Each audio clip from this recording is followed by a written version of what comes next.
Today I am speaking with Michael Gera, Managing Partner at the Energy Access Ventures. Welcome, Michael. Thank you. Good to be here.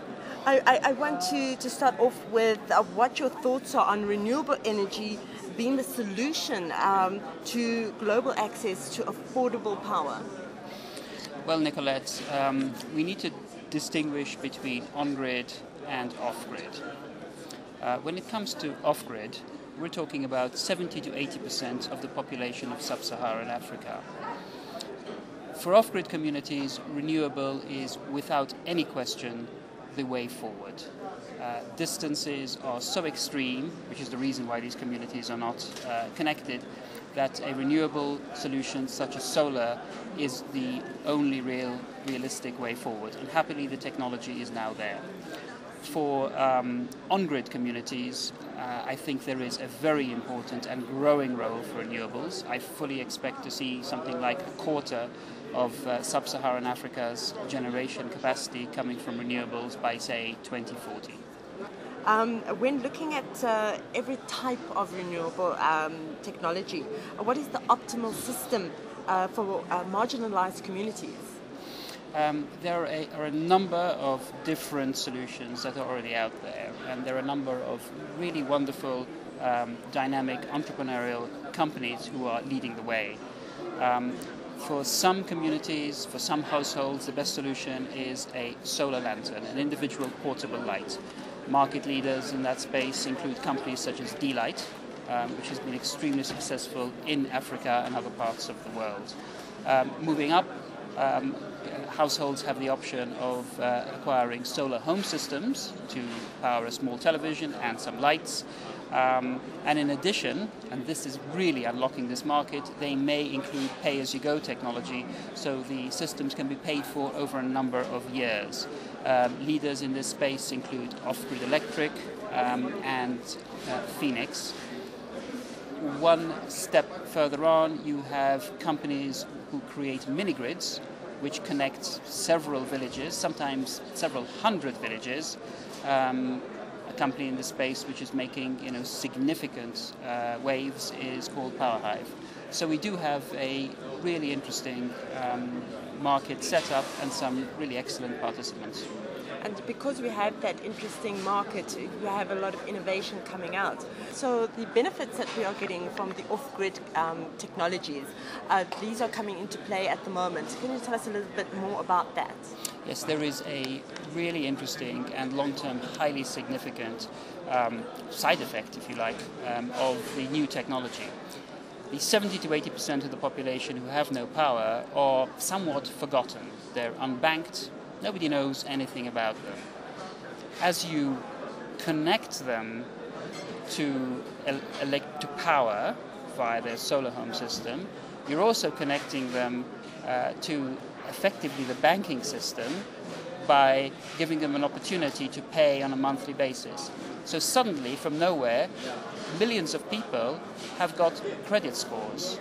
Millions of people will be having access to televisions and possibly internet access, and therefore they become potentially addressable as consumers in the 21st century. This could lead to a really radical and generally positive shift for much of the population of the sub-Saharan African continent.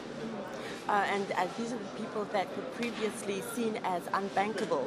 So what would you tell investors that want to get into the African market? Well, they have a once-in-a-lifetime opportunity. The theme Africa plus energy is going to run for some time, but the sub-theme of off-grid is one which is happening here and now.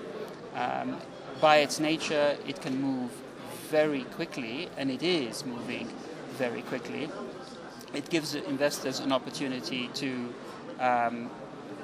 do a lot of good, to make I'm sure, excellent return, but also to be pioneers in bringing a very large swathe of the population of the continent online and into the modern world. And at the various sectors in Kenya, are they working together? Are they collaborating? Yes, Kenya is very, very fortunate in that it has a very active dialogue between the public sector and the private sector with incredibly smart, bright, motivated people on both sides. In addition, you have a very positive and very active role from the DFIs and other organizations such as Power Africa. So I think Kenya is really an example to the region. And lastly, in the conference session, you were a participant on the big debate. What was the key messages that came out of that? I think it was one key message which sticks in my mind, and that was a very, very strong sense, ultimately, of pragmatism. What people in the community, and certainly in the debate today, want to achieve is economic empowerment. We want people in Africa to be able to take their economic destiny into their hands. The immediate consequence of that is that people recognize that you need to have the right solutions for the right situations. Urban communities need to be on grid. They need to have significant base load. There will be a significant amount of renewables. It will probably not be exclusively renewable, but it will enable communities there to undergo a radical shift in economic activity, including heavy industry. Rural communities have an opportunity to very swiftly use OffGrid technologies to become far more economically active, have a number of new SMEs which will be powered literally by electricity, and the agricultural sector can only benefit from this. It sounds like it was a very interesting debate with a lot of discussion going around the table.